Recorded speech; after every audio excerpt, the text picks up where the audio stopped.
mga kapatid, dito po sa segment na ito malalaman natin na marami pa rin pong tao ang may gininto ang puso sa pag-share po ng kanilang blessing sa mga kapatid natin na nangangailangan. Ito nga ang pruweba na hindi lahat ng may pera ay selfish. Dahil marami po tayong Happy Anonymous ang nag-ambag-ambagan para kay Catherine Bacal ng Las Piñas City. Siya po ay nakausap natin. Ito lamang January 16. Mantakin mo yan ang bilis ng araw. January 16, nakausap natin si Catherine Bacal. Tapos ngayon po, last day na ng January.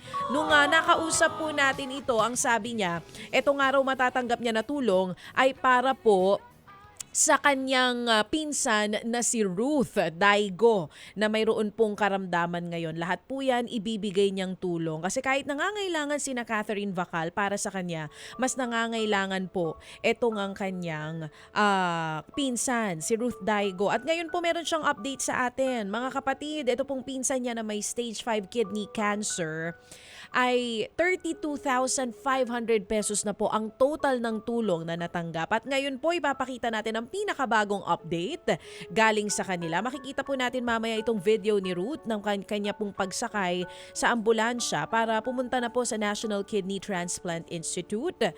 Meron din po tayong kuha dito na nasa loob na po ng emergency room si Ruth at pagpapasalamat po sa biyaya na natanggap niya galing sa ating mga Happy Anonymous.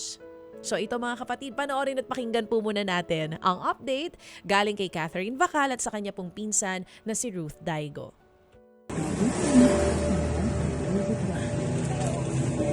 Si Ruth nasa kanya pong tahanan. Sa likod na po ito ng bahay ni na Catherine. Nag-aabang na po ng ambulansya. Ayan na po. Tignan mo yung bahay nila. Yes. Kung gaano kapayak. Tagpi. Ito na po yung ambulance. Sumating na po. Nasa tapat na ng kanilang tahanan. Kasama yung kanyang pamangkin Yes, so na nag-aalaga po dito kay Ruth. Hindi na po ito nakapag-aral. Tutungo sila sa ospital mga kapatid kasi po yung sitwasyon ni Ruth po ay sa totoo lang po napakahirap niya dahil kung hindi po siya madadialysis malalagutan na po siya ng hininga. Yan po ang sitwasyon Ito talaga na, po nasa nitong emergency tulad siya. ni Ruth. Emergency ng NKTI. Yan, kung makikita nyo po, may mga naka-wheelchair pa kasi walang available bed. Lahat po yan nag-aantay ng ma-admit o mailipat sa room. Yung iba, kasi ilang araw na umaalis sa wheelchair kasi masakit na yung likod. ito po yung litrato ng harapan mismo ng NKTI Diagnostic Center. At ito po yung ilan din sa mga pasyente na nandoon po ngayon. At ito naman po si Ruth Daigo, nagpadala rin po siya ng larawan habang siya po'y dinadialysis. Opo, at ito na rin po yung video ng pasalamat mismo ni Ruth. Pakinggan po natin ito mga kapatid para po mapakinggan ng lahat ng mga nag-ambag-ambagan dahil nga po sa nung ating pong makaugnayan si Catherine. Ang laki po ng napag-ambag-ambagan natin. Umabot na po ito ng 22,500 pesos. Salamat po Manong Ted at ni Big Chacha. Natanggap ko na po yung 22,500 na sa ngayon po ginagamit namin pag gastos-gastos. Kung hindi lang po ako na-confine ng matagal, balak ko pong ilagay ang malaking halaga na inyong pinagkaloob sa negosyo. Subalit yun na po. Napag-alaman ko po na may hernia o loss ako at walang pong kasiguraduhan kung kailan babalik yung access ko sa tiyan. Sa kabila ng mga nangyayari sa akin, hulog po kayo ng langit. Kung wala ang tulad ninyo, hindi naman po namin alam kung paano kami ng anak ko na si Angel dito sa NKTI. Di pagkain niya po ay wala. Hindi po ako magsasawa na ipagpasalamat sa Panginoon. Ang mga tulad ninyo na may mabubuting puso na walang hinihiling kapalit sa pagtulong ninyo. God bless po at more power po sa inyo. At nagpapasalamat din po talaga ako kay Happy Cha happy nanay, happy housewife, at happy Ogi, happy Anonymous. Maraming salamat po sa inyo. God bless po sa inyo. Yan po ang tinig mismo, no, ni Ruth na nagsabi ho na meron pa pala siya isa pang komplikasyon. Parang naalala ko sa kanya si Karen Privaldo. Yes. Isa rin po sa mga survivor actually ng ganito pong uri ng sakit, pero iba ho ang komplikasyon nitong si Karen dito po naman kay Ruth. Balikan lang po natin si Catherine. Oo, na siya po ang naghatid rin, no, doon sa kanyang pinsan sa NKTI. Hello Catherine. Catherine. Good morning po. Good morning. Nasa ano ka ngayon? Duty mo sa pag-aalaga ngayon? Opo. Okay na bang inaalagaan mo o baka nakakaistorbo kami? Nanonood po siya sa inyo ngayon. Habang nag-aalmusal. Ay, salamat po na marami. Anong pangalan ulit ni nanay? Si Mami Evelina Arilio. Mami Adelina, maganda umaga po at salamat po sa pagpayag na amin po matawagan si Catherine. Sige. So Catherine, ikaw mismo pala ang naghatid dito sa pinsan mong si Ruth. Hindi, bali hindi po ako nakapaghatid kasi may pasok po ako niyan. Humingi lang po ako ng tulong sa barangay namin para makahiram po ng ambulansya. Opo. Sino yung nag-annotate ng video doon sa emergency? Doon sa may mga nakapila na mga Yung kapitbahay po nila. yung kapit. Yung ay. ano po. Si ano na po, si Angel na. Si Angel. Nilagyan ko lang po ng voice over. Okay. Oo, kasi alam mo nakita natin yung dami ng pasyente na naghihintay na magkaroon ng 'di ba? Magkaroon ng bed, no? Magkaroon para ma-admit. So, ito yung sumasalamin sa hirap nga ng mga nagkakasakit at yung kawalan ng eksaktong pasilidad para sa kanila, no? Opo. Bali 4 days po sila sa emergency na nasa wheelchair. Itong si May, ilang araw sila bago na-admit na siya, di ba? Opo, may kwarto na po siya na bigyan po siya ng kwarto nung Miyerkules po. Ilang araw sila na nasa wheelchair si Ruth? 4 days to 5 days kasi madaling araw na po siya nailipat sa taas. Sa dami po kasi nang nakapila. Oo, sitwasyon nakakalungkot na katotohanan. Isang linggo na sila kahapon. Okay. Sige. So, nagpapasalamat din kami kasi nga natulungan mo din, no, itong si Ruth kasi nakabili kahit papaano ng gamit, no, na kakailanganin nila. No, at pati nga yung computation dito na nagawa at nakita rin natin, nagpapasalamat din kami sa iyo sa pagiging tulay sa biyayang ito. Nataon lang talaga nung araw na tinawagan ka namin, wala kaming sa plano, no, na magkaroon pa tayo na timing lang. O sige, so sa ngayon, Catherine, ikaw sa pamilya mo, may pangangailangan ba kayo na kung ano man, kung sakasakali, kasi nga yung unang mong premyo, 2,000, para sana sa inyo, pinagkaloob mo kay Ruth. Sa ngayon po, Manong Ted, lahat naman po dumadaan sa kagipitan, pero para pa rin po talaga sa pinsan ko. Kasi ako may trabaho po ako nakakapag-provide po ako dun sa anak kong may sakit. Manong Ted, alam niyo po, meron pa po talagang natitirang 17,900. Iniipit po namin yun. Kasi yun nga po, wala pong kasiguraduhan kung hanggang kailan po siya sa ospital. Okay. Ang napag-usapan po talaga namin ng pinsan ko, mailagay po ba sa negosyo? Kasi Manong Ted, sa totoo lang, ngayon lang siya nakahawak ng ganong malaking pera. Kasi 2,000 lang po yung hiningi namin pamasahe lang. Pero ang ibinigay niyo po, malasakit at pagmamahal. Kaya sabi ko sa pinsan ko, kailangan pahalagahan mo tong halaga na to.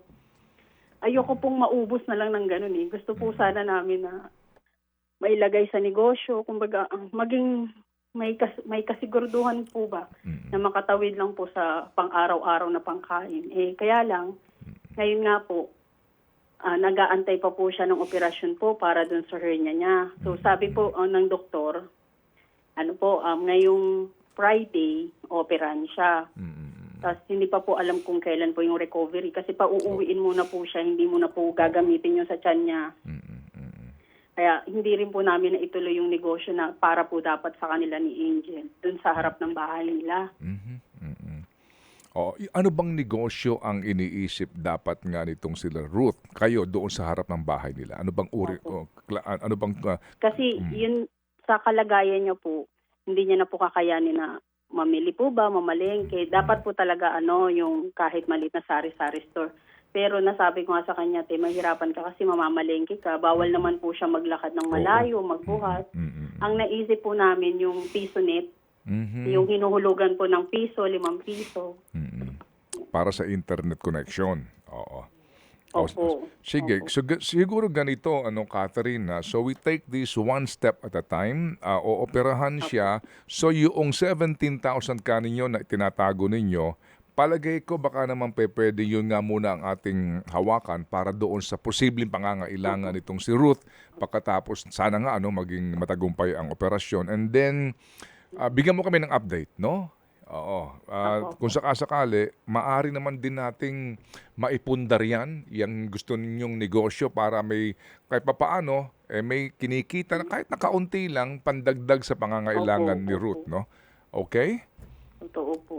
Sige. So, ganito. Hingi kami ng update, balitaan mo kami dito sa kondisyon ni Ruth at pagkatapos muli kami tatawag.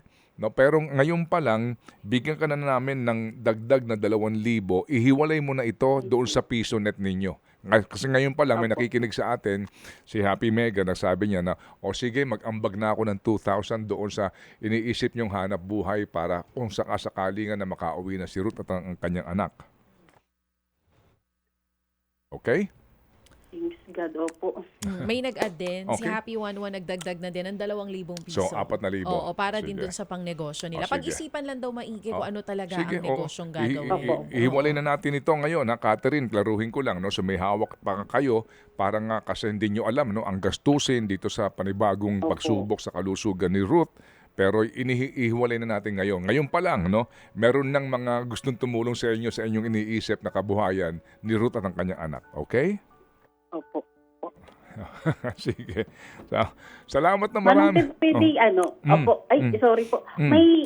Pwede po ba akong humingi ng konting, 1 minuto lang po para magpasalamat po dun sa nagpahiram ng ambulansya? Sige, go ahead. Go ahead.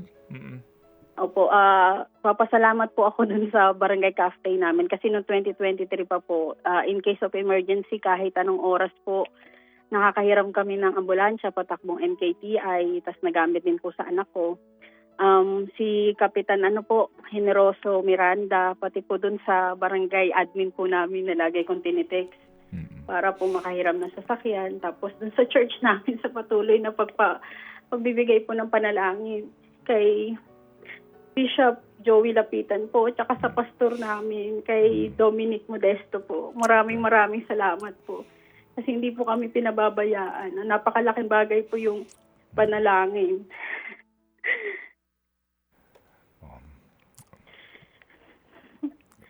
Manong Ted, gusto ko po sanang i-share yung naging experience ng pinsan ko. Pati na rin po ako nung lumapit kami sa tanggapan po ng ahensya ng gobyerno. Kasi 'di ba sa kalagayan ng pinsan ko, may sinasabi po 'di ba sila sa DSWD na bibigyan po ng tulong medikal or financial. Oo.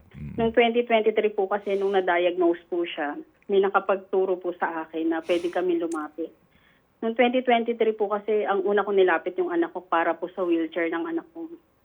Parang every 3 months po, ang sabi po doon nung tauhan doon sa DSWD, local and NCR po, na every 3 months basta i-update yung mga requirements, yung makakalapit kayo. So noong 2023 po, 3 beses kami nakalapit. Pero ngayong 2024 po, sa totoo lang, yun lang po talaga yung inaasahan ng pinsan ko. Kasi nung una po nakatanggap po siya ng 10,000. Pagdating po nitong 2024, 1 beses lang siya na tapos sabi nga po wala na po daw pondo. Pero kung nakikita po namin dito kasi sa lugar namin, ang daming binibigay na ayuda na ang nakapangalan is DSWD pero ang nakalagay yung mukha ng mga politiko. Kahit mga LGBTQ, binigyan ng ayuda. Tapos, mga airpods. Yung parang nawala po kasi yung para po dun sa mga may sakit. Sa mga talaga nangangailangan, no? Opo. Yun, parang sabi nga po ng pinsan ko, bakit parang nagagamit sa pamumulitika yung pondo na para sa mga may sakit? Oh, kasi maganda naman yung adhikain ng AIX yan eh. AIX, hindi itong ano, no, itong AIX para doon sa mga may sakit, na para sa mga namatayan. Ito yun eh. Oo, na maaari ka lumapit nga every 3 months actually yung guidelines ito. Opo, sa Ito sinasabi mo DSWD. na maganda naman yung programa at effective yan sa talaga nangangailangan. Pero kamo, Opo. pagsapit itong nagdaang taon, wala na kayong halos nakuha kasi nga sinasabi wala ng pera kasi nga napupunta na sa ibang adhikain yung pera na para nga dapat sa mga tulad ninyo, no? At saka tulad ni Ruth. Thank you for sharing, Catherine, ha? Salamat na marami for sharing itong informasyon na ito. Palagay ko naman magbibigay sa atin din ng sapat na kaalaman sa katotohanan na nangyayari sa ating komunidad. Sige, mabuti nga na lamang at tumawag kami kahit papaano. Ito ay pinag-ipon-ipunan ng mga tao, no, na ayaw nga magpakilala basically, pero kahit papaano ay nalulugod kami na malaman na madudugtungan ang buhay ni Ruth. Maraming salamat po. Naintindihan ko yung sakit na iyan, ha? Na napakahirap niyan. Napakahirap niyang sakit na yan. Kung wala kang pera dyan, matagal ka ng patay. Sa totoo lang. Opo. Kung wala kang resources, no? Itong si Ruth, ano ba ang resources nito? Kung hindi sa tulong po lamang ng kamag-anak at paglapit din po sa gobyerno nga. At salamat din po kay Barangay Kapitan na bukas ang kanyang opisina sa ganito pong uri ng public service, no? After all, ang ambulansyang yan ay pag-aari po ng Estado at para nga po sa mga tulad ninyo, Catherine at ni Ruth, okay? Opo. We appreciate, no? Sige, so sa ngayon, sige, meron pang ganito, meron pang nagdagdag ngayon pa lang si Happy OG ng 3,000 dito sa 4,000 na naipon na kanina. So meron na kayong 7,000. Ibalita mo na lang yan kay Ruth. Opo. Kayo na actually kayo na ang bahala. Pero kung nabanggit mo nga na kabuhayan, ngayon pa lang meron na kayong 7,000. Opo. Okay. O sige. Catherine, baka si nanay tapos ng kumain, nag-aagahan ang inaalagaan mo. Hindi pa po, nanonood, nakangiti nga po. Salamat po sa inyo. Ang bait po ng inyong caregiver. Opo. Catherine, I hope to see you personally and to thank you sa iyong kagandahan ng loob. Thank you po. Oo. Catherine, kami nagagalak na makilala ka kahit sa telepono man lamang. Kami nagagalak na may tulad mo na isang pinsan at isang ina at isang caregiver ng isang inaalagaan mo today. Mapalad siya na ikaw ang nag-aalaga sa kanya. God bless you, Catherine. God bless you rin po. Maraming salamat po sa inyong lahat. Muli kaming tatawag, Catherine, ha, sa iyong pinakahuling update. Thank you very much. Si Catherine Vacal ng Las Piñas City. Kwentong totoo. Yes po.